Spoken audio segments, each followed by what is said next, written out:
नमस्कार बांधकाम कामगार मित्रांनो, बघा आता शासन बांधकामगारासाठी विविध नवनवीन योजना काय करत आहे, आखत आहे.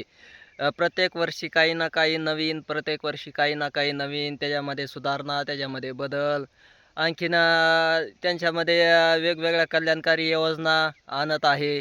भरपूर मोठ्या प्रमाणावर शासन त्यांना सुविधा देत आहे. वेगळंच एक खातं निर्माण केलेलं आहे कामगारासाठी, बांधकाम कामगारासाठी. आणि त्याच्यामध्ये मग खूप मोठ्या प्रमाणावर काय केलं जातं, योजना आहेत. खूप मोठ्या प्रमाणावर त्या कामगारांना लाभही दिला जातो. जे कष्ट करत आहात बांधकाम कामगारामध्ये, अहोरात्र काम करत आहात, आहे का नाही? कामगार म्हणून बांधकामात त्याच्यासाठी एक चांगली योजना आहे ही, एक बांधकाम कामगार कल्याणकारी योजना म्हणावं लागेल. आणि त्यामुळं मग ह्या कामगार योजनेमध्ये भरपूर मोठ्या प्रमाणावर बऱ्याच कामगारांनी लाभही घेतलेला आहे. लाभही उचलत आहेत. त्यानंतर शासनाने कामगारासाठी पेन्शन योजनासुद्धा निर्माण केलेली आहे, लागू केलेली आहे. 5 वर्षे नोंदणी असणाऱ्याला 10 वर्षे, 15 वर्षे, 20 वर्षे असे स्तर काय केलेले आहेत, निर्माण केलेले आहेत. मग ज्या बांधकाम कामगारांनी अद्याप नोंदणी केलेली नाही, त्यांनी नोंदणी करायची आहे. आपल्याला म्हातारपणाला पेन्शन योजनासुद्धा यातून लागू होणार आहे. लागू झालेली आहे. आहे का नाही? मग त्याला 5 वर्षे सलग नोंदणी लागते. 5, 10, 15, 20 वर्षे असे. मग त्या नोंदणीच्या हिशोबाने आपल्याला पेन्शन येते. अशा नवनवीन योजना आहेत.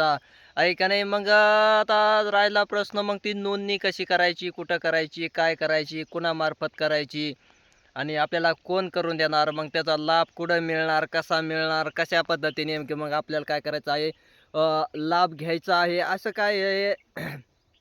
वेगवेगळ्या प्रकारचे प्रश्न काय केलेले आहेत, कामगाराच्या मनामध्ये निर्माण झालेले आहेत. मग अद्याप जे कामगार कामावर आहेत, ठेकेदाराकडे आहेत, आहे का नाही? ठेकेदाराच्या हाताखाली काम करतात, मिस्त्र्याच्या हाताखाली असं म्हणावं लागेल, आहे का नाही? मग त्या कामगाराने काय करायचं आहे, मागील वर्षाचं 90 दिवसाचं काम केलेलं, 90 दिवसापेक्षा जास्तीचं काम केलेलं एक प्रमाणपत्र असतं. ते आपल्या व्हिडिओच्या डिस्क्रिप्शनमध्ये आहे त्याची लिंक. ते तुम्हाला भेटून जाईल. त्यावर ठेकेदाराचा, गुत्तेदाराचा आपल्याला काय लागणार आहे, सही आणि शिक्का, सिग्नेचर आणि त्यानंतर त्याचं लायसनची एक झेरॉक्स प्रत त्या ठेकेदाराची. मग ते नाही भेटलं तर मग खेड्या लेवलला, गाव लेवलला मग तुम्ही काय करू शकतात, ग्रामसेवकच्या माध्यमातून मग तुमची ग्रामसेवकचा सही आणि शिक्का घेऊन पाठीमागेला मग ज्याच्याकडं काम केलं आहे त्यांचं मोबाईल नंबर, नाव वगैरे, कुठं काम केलं आहे, कोणत्या नाक्यावर काम केलं आहे, आहे का नाही, त्याची डिटेल वगैरे काय करायची असते, त्या प्रमाणपत्रामध्ये भरायची असते. आणि प्रमाणपत्रामध्ये भरून मग काय करायचं आहे, ते सही शिक्का वगैरे, गोल शिक्का असतो, नंतर आडवा शिक्का असतो. ते फोटोवर सही शिक्का घ्यावा लागतो, फोटो चिकटावा लागतो त्या 90 दिवसाच्या प्रमाणपत्राला. ते घेऊन मग आपल्याला जवळच्या जे केंद्र त्यांनी काय केले आहेत, उभारलेले आहेत, कामगार केंद्र म्हणावं लागेल, किंवा मग जे सेतू जे केंद्र चालत आहेत त्यांच्याकडे सुद्धा आपल्याला ते ऑनलाईन करावं लागतं. ऑनलाईन करण्यासाठी तुम्हाला आधार कार्डची झेरॉक्स, बँक पासबुकची झेरॉक्स, राशन लागतं. घरातील सदस्याचे ज्यांना आपल्याला वारस लावायचं आहे त्यांचे आधार कार्ड लागतात. आहे का नाही? मग कामगारांना जर मुलं असतील पाल्य 2 तर त्यांचे दोन्हीचे आधार कार्ड लागतात. ते शाळेत कितवीला आहेत, काय त्याची डिटेल वगैरे भरावी लागते आपल्याला ऑनलाईन करता की बी नवीन नोंदणीसाठी.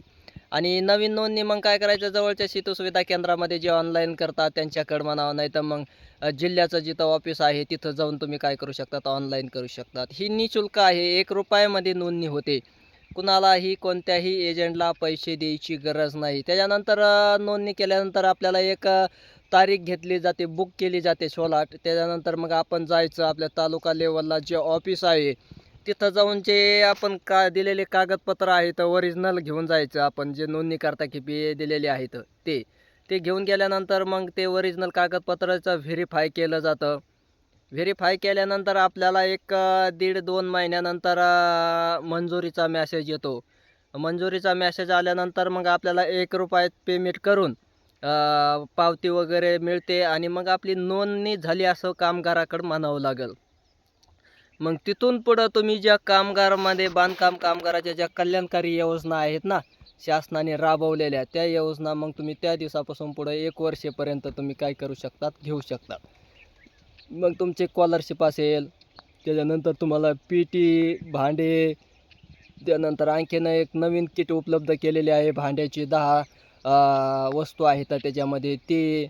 अशा विविध योजना आहेत. मग त्या कल्याणकारी योजनेमध्ये येतात. त्यात मग तुम्ही ते काय करू शकतात, त्या योजनेचा लाभ घेऊ शकतात. ही एक निःशुल्क योजना आहे. निःशुल्क ₹1 कोणत्याही एजंटला पैसे द्यायची गरज नाही आणि कुठंही जायची गरज नाही. तुम्ही जवळच्याच जिल्हा लेवलच्या ऑफिसला जाऊन भेट देऊ शकता. तिथं ऑनलाईनची सुविधा उपलब्ध आहे.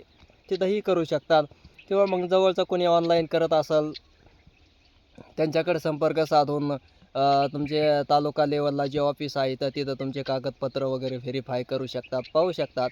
त्यानंतर मग तुमचं काय होते, मंजुरी वगैरे मिळते सगळं. मग लाभ तिथून पुढं तुम्हाला लाभाला सुरुवात होते. तुम्ही लाभास पात्र होतात. काही तुम्हाला जर अडचण वगैरे आली बांधकाम कामगाराची नोंदणी करता की वगैरे, तर मग तुम्ही आपल्या कमेंट बॉक्समध्ये सांगा.